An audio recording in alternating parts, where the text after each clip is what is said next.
Problem की जड़ तो जिसने शुरू किया वही बताएगा ना, मैं कैसे बताऊं? स्टिल मतलब आप भी आर्टिस्ट हो और आर्टिस्ट के बीच में ये जो राइवलरीज हैं हम देखते आए हैं कि दो आर्टिस्ट के बीच में अक्सर चलता है, ऐसा नहीं म्यूजिक इंडस्ट्री में चलता है, फिल्म इंडस्ट्री में चलता है, भोजपुरी इंडस्ट्री दो में आर्टिस्ट चलता के बीच में रेवलरी कभी नहीं थी। है।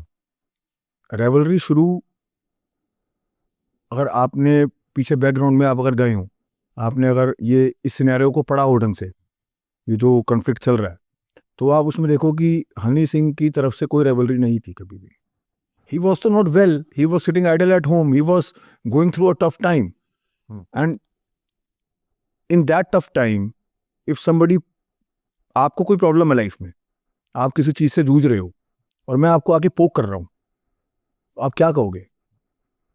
He said never, he said nothing. तब भी हनी भाई ने कुछ इसका रिएक्ट नहीं करा, कुछ नहीं करा, अपने काम से जवाब दिया, एल्बम से जवाब दिया। उसके बाद भी आप शो पे, अब बादशाह शो पे भी उल्टी सीधी बातें बोल रहे हैं कि भाई कुछ लिख के दे देता हूँ, तुम्हारे बाप से कम बैक उनका हो जाएगा। कोई तुक बनती है। आप अच्छे आर्टिस्ट हो, आपने एक नाम कमाया है किसी के एब्सेंस में, कोई आदमी बीमार था, आपको जगह मिली, को आपने उस एब्सेंस में उनकी सीट पे अपनी तशरीफ रखी और आपने अच्छा काम देने के लोगों को कोशिश करी, आपको लोगों ने पसंद करा, तो आप खुश रहो ना यार। You should be thankful to that person कि जिसकी आपको जगह मिली। आप थैंकफुल तो हो नहीं, बकायदा उसको आप छेड़ रहे हो, आप पंगा ले रहे हो, आप डिस निकाल रहे हो, आप शोज पे बोल रहे हो, आप कम बैक की बात कर रहे हो गाने पे, आप ये कर रहे हो। फिर नया गाना निकाल दिया मोरनी जिसमें ये बोल दिया कि अब तो कुछ नया दुश्मन चाहिए, इनसे कुछ नहीं उखाड़ पाए।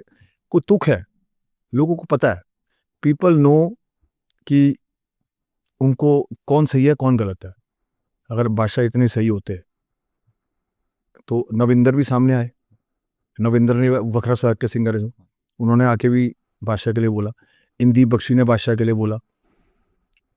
बहुत सारे ऐसे सिंगर है जो बादशाह के लिए खुल के सामने आए। मेरे पास तो कॉल भी आए जिन्होंने स्पेसिफिकली ये बोला कि भाई पाजी प्लीज़ हम आपके साथ हैं, बट प्लीज़ हमारा नाम मत लेना, क्योंकि हम बादशाह से जुड़े हुए हैं पर हम बिगाड़ना नहीं चाह रहे। सो मैं मर्द आदमी हूँ, मैं जबान का पक्का आदमी, तो मैं इसलिए उनका नाम लेना नहीं चाहूँगा। बट हाँ, बादशाह आके सामने बैठे और वो मेरे से पूछे हाँ नाम बताओ, तो सामने बिठा के मैं बताऊंगा कि हाँ भाई ये है। मैं पब्लिकली मैं किसी को डिफेम या किसी को डिमोरलाइज नहीं करना चाहता, और ऐसे फैक्ट है ये। मेरे को जेन्युइन फ़ोन आ रहे हैं कि भाई हम आपके साथ हैं, he is wrong, what ever he is doing he is wrong. Influence में आके वो लोगों की कर रहा है, फिर पेज को अपना हटा दिया, जीरो पोस्ट क्यों कर दी? That means something is going fishy, something is wrong. हो सकता है वो तो उनका पर्सनल कोई रीजन हो जो मतलब पोस्ट हटाने का। तो पर्सनल रीज़न यही है ना कि हर पोस्ट पे गालियाँ बढ़ रही हैं। अब आप कोई पोस्ट डाल रहे हो, पोस्ट में 3000 कमेंट हैं या 2000 या 1500 कमेंट है, जिसमें से 70% सिर्फ गालियाँ हैं, 70% सिर्फ हेटरेट वाले कमेंट्स हैं। तो आदमी क्या करेगा? डिप्रेशन में आ जाता है आदमी। मैं आपको रोज़ फ़ोन लगा के गालियाँ दूँ और मैं आप मेरे को जानते नहीं हो और आप मेरा कुछ भी नहीं उखाड़ पा रहे। मैं आपको रोज़ अननोन नंबर से फ़ोन कर रहा हूँ पीसीओ से, और आपको मैं रोज़ धमका रहा हूँ या गालियाँ दे रहा हूँ। आप डिप्रेस नहीं हो जाओगे? आप क्या बोलोगे, अरे बंदा है कौन, मेरे को मिले एक बार। आप काम धंधा छोड़ दोगे, आप फैमिली से बात करना बंद कर दोगे, आप पागल हो जाओगे। आप कहोगे यार मैं ऑफिस नहीं जा रहा एबीपी, ये क्या हो रहा है मेरे साथ यार, मुझे तो मैं डिप्रेशन में आ रहा हूँ।